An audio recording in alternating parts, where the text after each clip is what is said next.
ప్రియమైన వాళ్ళారా, ప్రభు యేసుక్రీస్తు నామములో ఈ ఉదయకాల సమయాన మీ అందరికీ నా హృదయపూర్వక వందనాలు తెలుపుకుంటున్నాను. ఈ రోజంతా కూడా మీరు చేయబడిన విషయాల్లో దేవుని హస్తము మీకు తోడయుండి మీకు జయాన్ని కలుగు చేయనుగాక.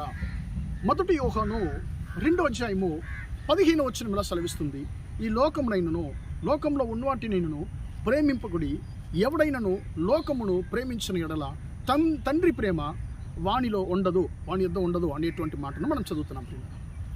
ప్రియమైన బిడ్డలారా, ఇక్కడ ప్రేమ అనేటువంటి అంశం మీద ఇక్కడ వచనాన్ని మనం చదువుతున్నాం. పిల్లలు, ఇక్కడ 2 విధాలైనటువంటి ప్రేమను మనం చూస్తున్నాం. 2 విధాలైన మనుషుల్లో మనం చూస్తున్నామండి.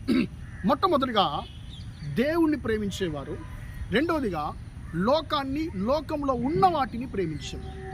ప్రియమైన బిడ్డలారా, ఒక యవనస్తుడు యేసు దగ్గరకు వచ్చి అంటున్నాడు, మంచి బోధకుడా, నేను నిత్య జీవాన్ని నేను స్వతంత్రించడానికి ఏం చేయాలి అని యేసు దగ్గర అడిగినప్పుడు ఆయన అంటున్నాడు, అయ్యా నువ్వు వ్యభిచారం చేయకూడదు, నువ్వు హత్య చేయకూడదు, నువ్వు దొంగతనం చేయకూడదు అని చెప్పి మోషే యొక్క 10 ఆజ్ఞలను ఆయనకు బోధించినప్పుడు ఆయన అంటున్నాడు, అయ్యా నేను ఇవంతా కూడా నా చిన్నతనం మొదలుకొని నేను పాటిస్తున్నాను, ఇంకా నాలో ఏమైనా కొరత ఉందా అని యేసు దగ్గర అడిగినప్పుడు యేసు అతను చూసి జాలి పడుతున్నాడు. అతను ఎక్కువగా ప్రేమించి ఆయన అంటున్నాడు, అయ్యా నీలో ఇంకా కూడా ఒక లోపం ఉంది, ఇంకా కూడా నీలో ఒక కొరత ఉంది, ఒక లోపం ఉంది.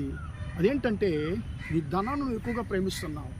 నీ ధనాన్ని అంతా కూడా, ఆస్తినంతా అమ్మివేసి నువ్వు దరిద్రులకి ఇచ్చి నువ్వు నన్ను వెంబడించు, అప్పుడు నీకు పరలోకంలో నీకు ధనం చేరి ఉంటుంది అని చెప్పి యేసయ్య అతనితో అన్నప్పుడు ఆ మాట విని అతడు దుఃఖపడి యేసు నుంచి అతడు దూరమైనట్టుగా మనం చూస్తున్నాం. ప్రియమైన బిడ్డలారా, అతడు అనుకుంటున్నాడు, నేను యేసయ్యకు ఇష్టంగా జీవిస్తున్నాను, దేవుని యొక్క ఆజ్ఞలు నేను పాటిస్తున్నాను, దేవునికి ఇష్టంగా నేను జీవిస్తున్నాను అతను అనుకుంటున్నాడు. కానీ యేసయ్య దగ్గరకు వచ్చినప్పుడు ఆయన అన్నాడు, లేదు, ఇంకా నీలో ఇంకా ఒక్క లోపం ఉంది, ఇంకా నువ్వు లోకాన్ని ప్రేమిస్తున్నావు, నీలో పూర్తిగా నీ నుండి నువ్వు లోకాన్ని తీసివేయలేదు, లోకం మీద ఉన్నటువంటి ప్రేమ నువ్వు తీసివేయలేదు, ఇంకా నువ్వు కొంచెం లోకాన్ని ప్రేమిస్తున్నావు, లోకాన్ని నువ్వు ప్రేమించకు, లోకంలో ఉన్న ఆ పాప కార్యాలు, లోకంలో ఉన్న వాటిని నువ్వు ప్రేమించొద్దు అని చెప్పి యేసయ్య అతనితో మాట్లాడుతున్నాడు. ప్రియమైన దేవుని బిడ్డలారా, మనం యొక్క లోకాన్ని మనము ప్రేమించినప్పుడు మనము తండ్రిని ప్రేమించలేము, దేవుణ్ణి ప్రేమించలేము. ఎందుకంటే మనలో లోక ప్రేమ, లోక క్రియల్లో, లోక కార్యాల్లో వాటి మీద మనకు ప్రేమ ఎక్కువగా ఉంది కాబట్టి దేవుని ప్రేమించేటువంటి ప్రేమ మనలో ఉండదండి. కానీ మనం ఏం చేస్తామంటే ఒక మాయలో ఉంటాము, నేను దేవుని ప్రేమిస్తున్నాను అనేటువంటి మాయలో మనం ఉంటాము. కానీ మనలో లోక ప్రేమ ఇంకా మనలో విడిపోలేదు కాబట్టి, లోక ప్రేమ ఇంకా ఉంది కాబట్టి దేవుని ప్రేమలో మనం పూర్తిగా నిండడము చాలా కష్టం. కాబట్టి ప్రియులారా, ఈరోజు మనం ఆలోచిద్దాం, మనం దేన్ని ప్రేమిస్తున్నాము? దేవుని మనం ప్రేమిస్తున్నామా, లేకుంటే లోకాన్ని, లోకంలో ఉన్న వాటిని ప్రేమిస్తున్నామా అనేటువంటి దాన్ని మనం ఆలోచిద్దామండి. పరిశుద్ధ గ్రంథం చెప్తుంది, నీ దేవుడైన యెహోవా యందు నీ పూర్ణ మనస్సుతో, నీ పూర్ణ ఆత్మతో నువ్వు నీ దేవుడైన యెహోవాను ప్రేమించాలి అని పిల్లరా మనము ద్వితీయోపదేశకాండంలో మనం చదువుతున్నాం.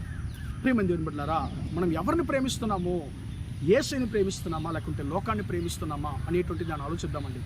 దేవుణ్ణి ప్రేమించే వారికి సమస్తాన్ని ఆయన మేలు కొరకే ఆయన జరిగించేటువంటి దేవుడు. మనం దేవుణ్ణి ప్రేమించినప్పుడు మనకు అన్నీ మేలుకరంగానే ఉంటాయి.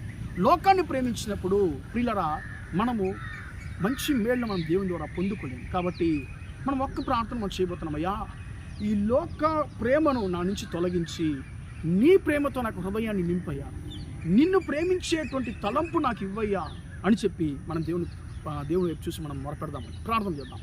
ప్రేమగల మా తండ్రి, దయగల దేవ, ఇంతవరకు తండ్రి మాటలు విన్న తండ్రి, నీ బిడ్డలను దీవించి ఆశీర్వదించమని ప్రార్థిస్తున్నాను తండ్రి.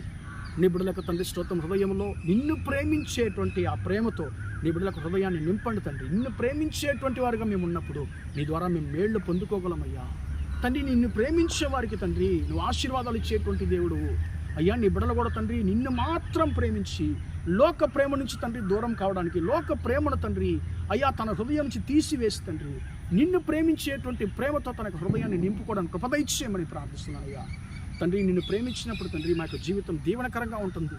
లోకాన్ని ప్రేమించినప్పుడు మా జీవితం తండ్రి దుఃఖకరంగా ఉంటుంది తండ్రి. మేము లోకాన్ని ప్రేమించుకున్న నిన్ను మాత్రం ప్రేమించేటువంటి కృపను మా సహోదర సహోదరులకు అందరికీ దయచేయండి అయ్యా.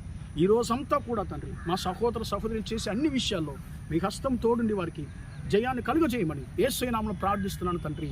ఆమేన్ ఆమేన్. ప్రియమైన వాళ్ళారా, దేవుడు మిమ్మల్ని దీవించి ఆశీర్వదించును గాక. Praise the lord.